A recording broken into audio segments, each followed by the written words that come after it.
Light has fascinated humans for generations. So have the stars and the cells.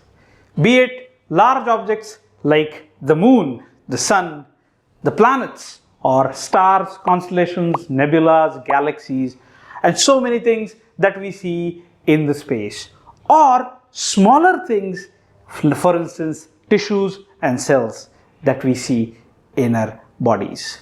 One thing that made us go ahead and see all these things in details are lenses. भाई Galileo को कैसे पता चला कि Saturn को rings है और Jupiter के मून्स है? रॉबर्ट हुक को कैसे पता चला कि हर एक सेल एक छोटे से बॉक्स या फिर एक छोटे से सेल की तरह है? ये सेल का नाम कहां से आया? So one physics concept that was behind all of this is lenses.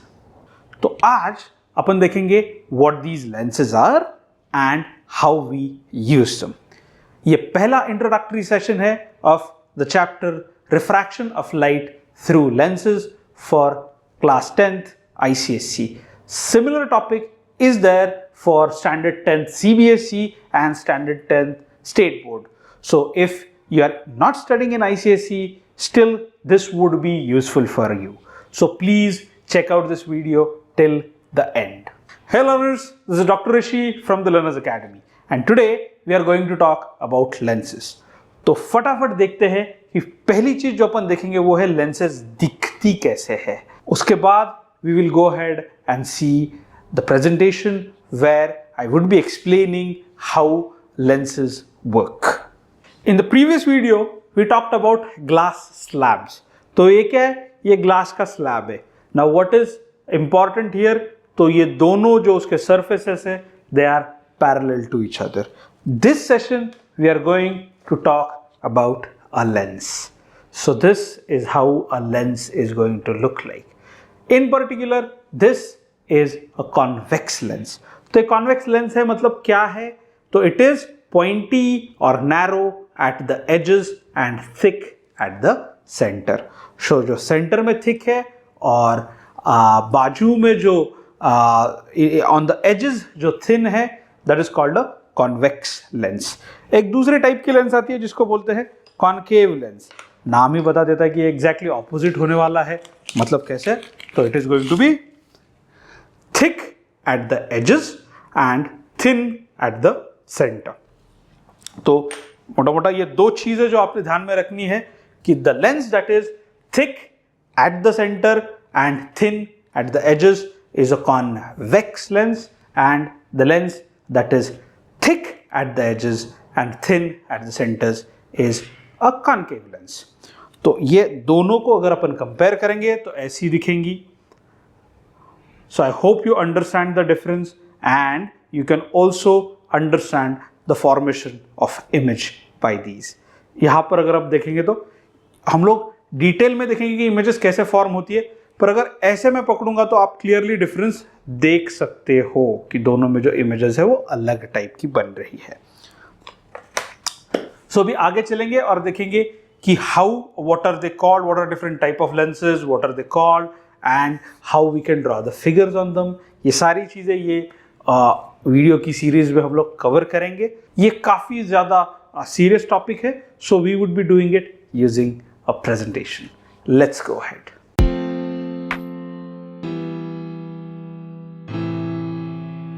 So now we've already seen how a lens looks like. Now let's go ahead and look at the theoretical part of lens. So a lens is a transparent refracting medium bounded by either the two spherical surfaces or one spherical surface and other plane surface. So that's basically what a lens looks like. So we have two kind of lenses. We have a converging lens. Converging meaning it would bring the light together, light rays together, and then we have a diverging lens or a concave lens. Converging lens is also called as convex lens.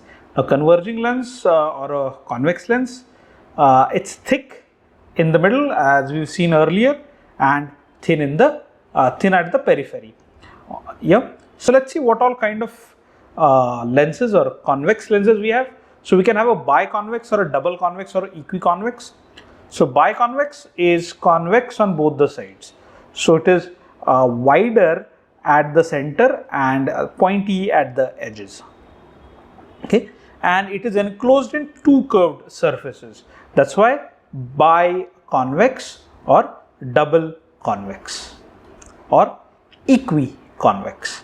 Now, the other one is planoconvex. Planoconvex is convex on one side and plane on the other side. Most of the times it's used in overhead projectors and all. And this lens is used in majority of the things that we have. So what most of the diagrams that we are going to study in this particular lesson are going to deal with a biconvex lens only. The third kind of lens is concavo-convex. So इसमें क्या है तो एक part तो convex है और दूसरा part है वो concave है, that is protruding inwards, अंदर जा रहा है. Okay, तो these are the three type of convex lenses. सबसे ज़्यादा कौन सी use होगी? Biconvex. When we talk about lenses theoretically, जैसे अभी अपन इनके अलग अलग diagrams वगैरह कैसे construct होंगे and all theory that we study is dealing with biconvex. Because it's relatively easy. Plano-convex would be slightly difficult and concavo-convex would be even more difficult. So we don't deal with it when we are dealing with lenses in general for standard 10th. Now, the next thing we have is a diverging lens. So diverging lens is, as discussed earlier, as seen in the previous part when I showed you the lens, it is thick at the periphery and thin at the center. So thin at the center, thick at the periphery. It is exactly opposite to a convex lens. Now concave lens can also be a biconcave. So it is constructed by two concave surfaces. So two surfaces that are curved inwards. It can also be a plano-concave, so plane surface on one side and concave surface on the other side. And it can be convexo-concave. So convex surface on one side and concave surface on the other side. So these briefly are three different kind of lenses, three different kind of concave lenses that we study. However, we are going to focus maximum on a biconcave lens. So all the diagrams and image formation and all the numericals and all are going to be dealing with biconcave lens only.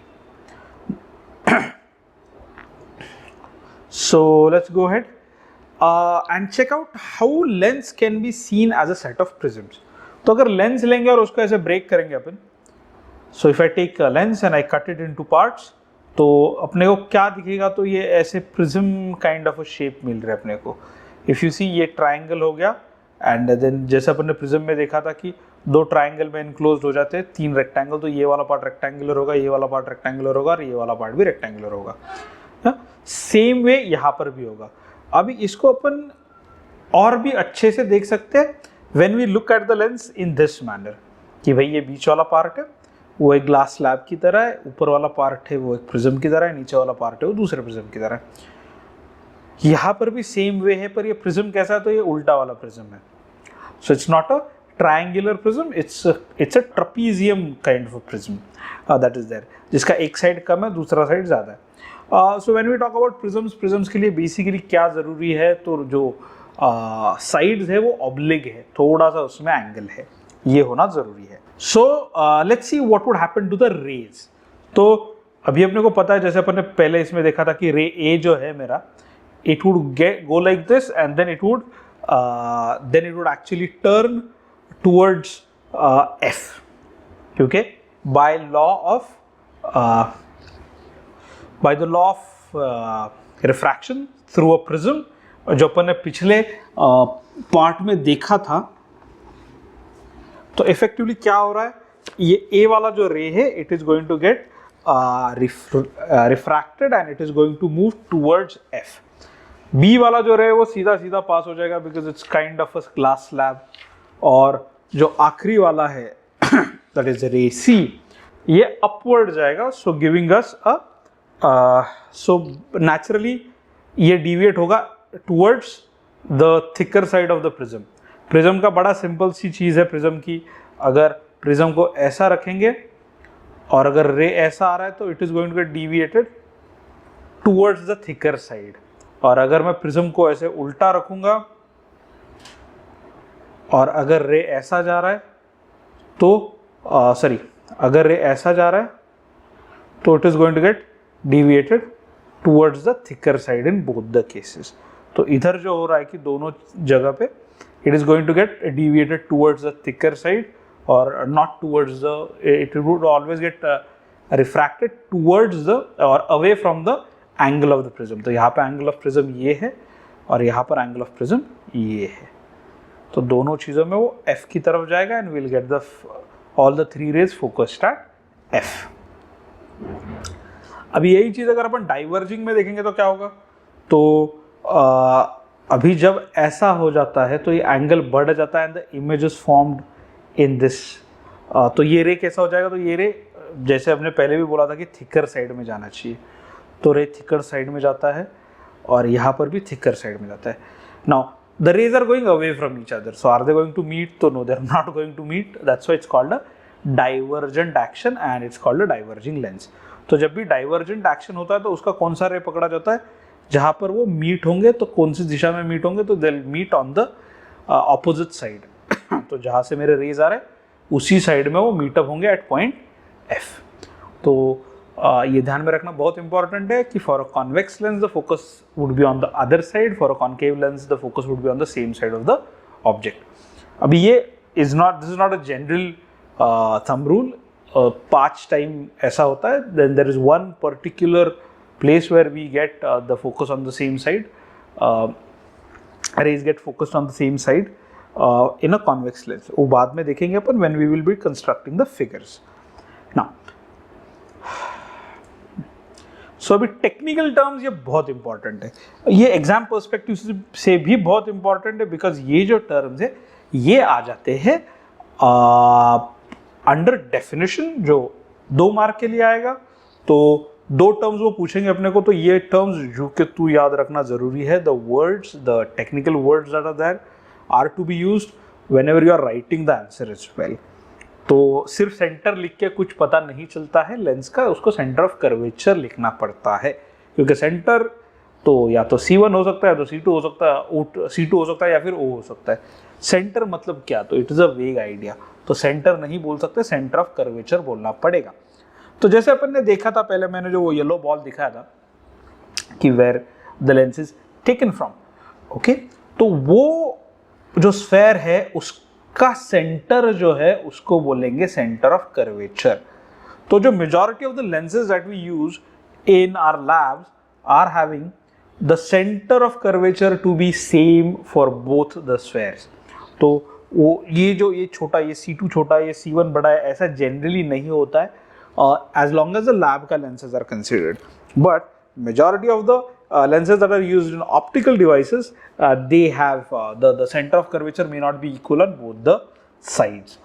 अभी ऐसा क्यों होता है lab में, ऐसा क्यों करते हैं अपन, बिकॉज अपने को फोकल लेंथ जो दोनों साइड में इक्वल चाहिए, नहीं तो प्रॉब्लम हो जाएंगे, इसलिए।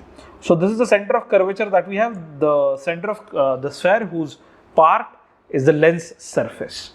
तो ये भाई ये जो लेंस का सरफेस है, ये जिस स्फेयर का पार्ट है उसको बोलेंगे centre of curvature. Next is radius of curvature. Make sense, radius of curvature would be radius of this sphere. तो ये वाले स्फेयर की जो ये रेडियस है उसको बोलेंगे, इसको R1 बोल सकते हैं, और ये वाला है इसको R2 बोल सकते हैं। ये केस में वो सेम नहीं है। Then third is principal axis. It is the line joining the center of curvatures of 2 surface of the lens। तो ये C1 C2 को जो लाइन कनेक्ट करती है उसको बोलते हैं सेंटर ऑफ कर्वेचर। अभी हमें कॉन्वेक्स वाले में दिखा रहा हूँ, कॉन्केव में भी एग्जैक्टली सेम है, पर कॉन्केव में वो कैसे लिया गया है, तो it is taken the lens outside the 2 surfaces is taken. फिर आता है optical centre. It is the point on the principal axis of the lens such that the ray of light passing through this point emerges parallel to its direction of incidence। तो ये O जो है वो काफ़ी important है, ये बाद में भी अपन इसके बारे में देखेंगे कि जब भी कोई रे आता है and it passes through O, तो वो जू का तू चला जाता है, it doesn't get deviated nor does it get deflected और रिफ्रैक्टेड फॉर दैट मैटर, सीधा सीधा चला जाएगा पैरेलली। तो ये ऑप्टिकल सेंटर है, optical centre for a thin lens. तो ये भी बहुत इंपॉर्टेंट है, जब लेंस थिन होती है तो क्या होता है और जब लेंस थिक होती है तो क्या होता है, क्योंकि ये समझना बहुत इंपॉर्टेंट है। अगर लेंस थिन होगी तो जो ऑप्टिकल सेंटर होगा वो it would the ray would go as it comes, उसका डायरेक्शन चेंज बिल्कुल भी नहीं होगा। पर जब लेंस थिक होती है तो you can see that the lens has to travel through a thicker piece of glass, और अगर थिक पीस ऑफ ग्लास है तो उसके साथ प्रॉब्लम ये हो जाता है कि वो थोड़ा सा रिफ्रैक्शन हो जाता है और उसका सेंटर ओ जो है वो जो यहाँ पर होना चाहिए वो यहाँ पर ना होकर थोड़ा सा हट जाता है उसका ओ। So the O doesn't actually coincide with the ray of light, particularly if the angle is pretty large and the lens is thick in both the cases, convex as well as concave. इस वजह से सबसे बड़ा problem क्या होता है, तो this major issue that was because of these thick lenses was faced by photographers, जिसको अपन बोलते हैं chromatic aberration।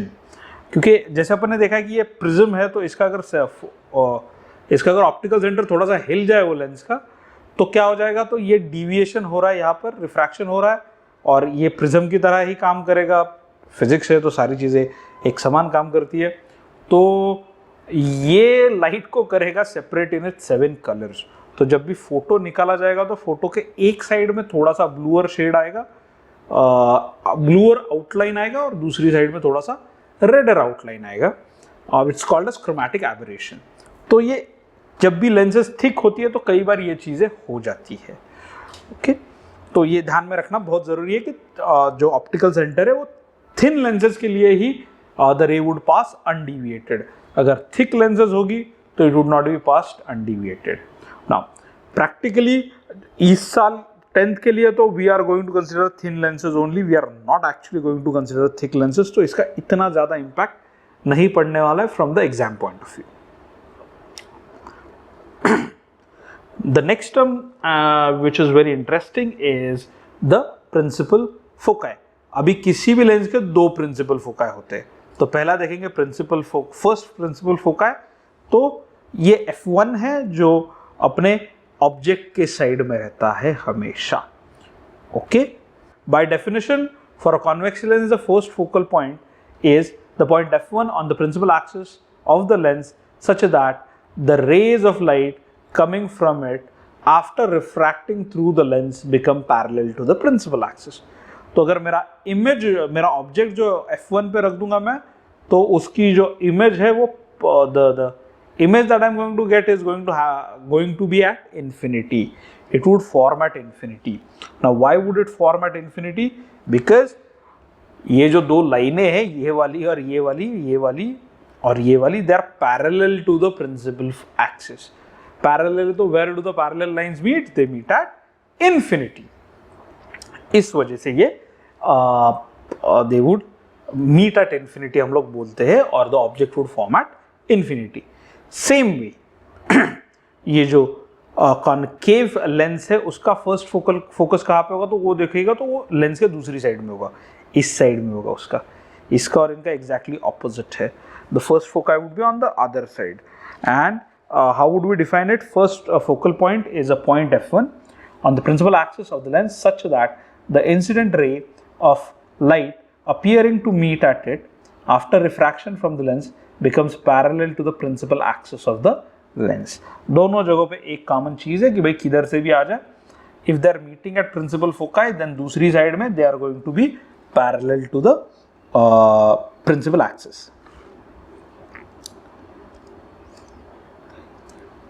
ये हो गया फर्स्ट प्रिंसिपल फोकाई। अभी दूसरा है सेकंड प्रिंसिपल फोकाई या फिर सेकंड फोकल पॉइंट जिसको अपन बोलते हैं। तो for a convex lens it happens it is the point at which the rays that are parallel meet. तो ये इंसिडेंट रेज जो है वो पैरेलल थे, they are meeting at the point which is called as focus. First focus में क्या था, first focal point में क्या था, तो the raise were going, the incident raise were coming from first focus and they were going parallel. तो जो emergent raise थे वो पैरेलल थे एक दूसरे के साथ। यहाँ पर incident rays are parallel to each other and the emergent rays meet at point F2। Now next is the concave lens.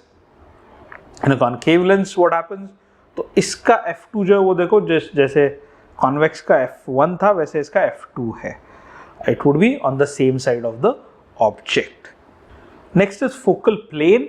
तो ये फोकल प्लेन क्या है, बड़ी सिंपल सी बात है कि it is the entire plane. तो ये वाला जो प्लेन होगा पूरा जो फोकस में से जाएगा उसको बोलेंगे फोकल प्लेन। अब ये फोकल प्लेन जानना क्यों जरूरी है? Suppose the light is not coming parallel, it is coming oblique on the lens. तो वो जो इमेज होगी जो उसके फोकस पे होनी चाहिए वो फोकस पे नहीं होगी, it would shift to some other point, but that point would always lie on the focal plane. तो कुछ भी हो जाए वो पॉइंट जहां पर फोकस करेगी for an object that is at an infinity, it would be always on the focal plane. So if the plane is passing through F1, it is called as the first focal plane. If the plane is passing through F2, then it is called as the second focal plane. Next is focal length. Focal length बहुत crucial है whenever we are dealing with lenses. Why? Because it is the distance of the focus or the focal point from the object or from the optical center of the lens. So ये जो F1 है ये और O इन दोनों का जो distance है इसको बोलेंगे फोकल लेंथ। इसको बोलेंगे फोकल लेंथ। तो फर्स्ट फोकल लेंथ होगा between F1 and O, second focal length होगा बिटवीन O एंड F2, जैसे यहां पर है। Okay, O and F2. Now, generally, whenever we are talking about lenses that we use in labs, OF1 is equal to OF2, but it would not be same for devices like telescopes and microscopes. The lenses would not actually be equifocal. दोनों का focal length same नहीं रहेगा, थोड़ा difference रहेगा, बहुत ज़्यादा difference नहीं रहता, थोड़ा रहता है पर difference रहता है। I hope you understood this because ये पूरे चैप्टर में का सबसे क्रूशियल पार्ट है। Then we have differences. अभी दोनों के differences क्या है? तो convex lens it is thick in the middle, thin at the periphery. Concave lens exactly opposite है, thin in the middle and thick at its periphery. Convex lens it converges incident rays towards the principal axis. Concave lens it diverges the rays away from the principal axis. Convex lens has a real focus, concave lens has a imaginary focus. अभी ये चीज़ क्या है, ये real focus और imaginary focus का क्या पंगा है? तो रियल फोकस जो है वो रियल इमेजेस प्रोड्यूस करता है एंड वर्चुअल फोकस जो है वो वर्चुअल इमेजेस प्रोड्यूस करता है। अब ये रियल इमेजेस वर्चुअल इमेजेस क्या है ये अपन नेक्स्ट वाले पार्ट में देखेंगे। So I hope you've understood this. अभी ये इसके आगे important लगा देना because ये बहुत बार आ चुका है एग्जाम में। तो अगर and this is for all other boards as well, वो CBSE में भी पूछते हैं, ICSE में तो पूछते ही पूछते हैं, स्टेट बोर्ड्स में भी पूछते हैं।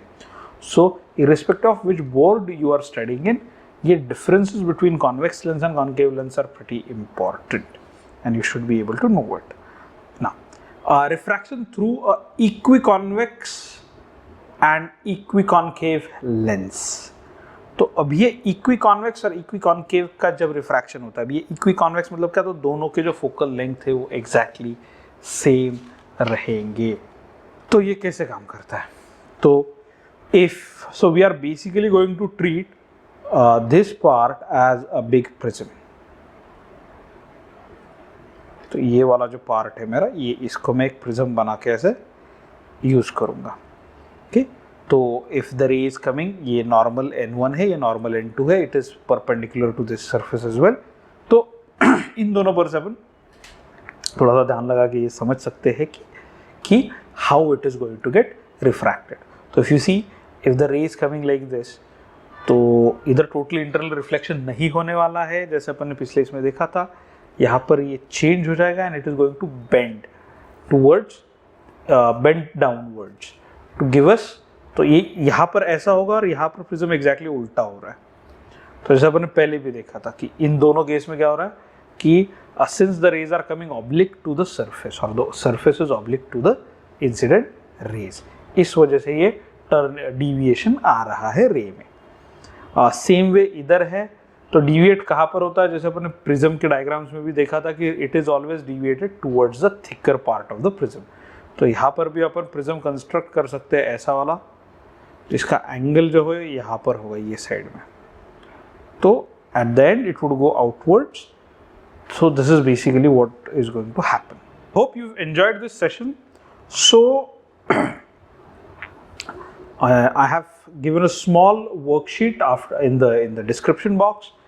It's a theoretical worksheet that I have given, and you can check out how these questions, how the questions appear in the board exams, because most of the questions that I have put in that worksheets have either appeared in the board exams or some similar questions have appeared in the board exams. So please do solve it and let me know in case there are any doubts or you have any queries. The number is given, the QR scanner is also given. If you found this video interesting, please give it a thumbs up, share it with your friends and subscribe to our channel. If you have not, please do click on the notification bell. It keeps you updated with all the new videos that we are coming up. Since we are approaching the board exams, I am trying to make as many videos as possible before the exam starts, so that I can help you out to revise for the board exams as much as possible. This was Dr. Rishi from the Learners Academy. Thank you for joining us today.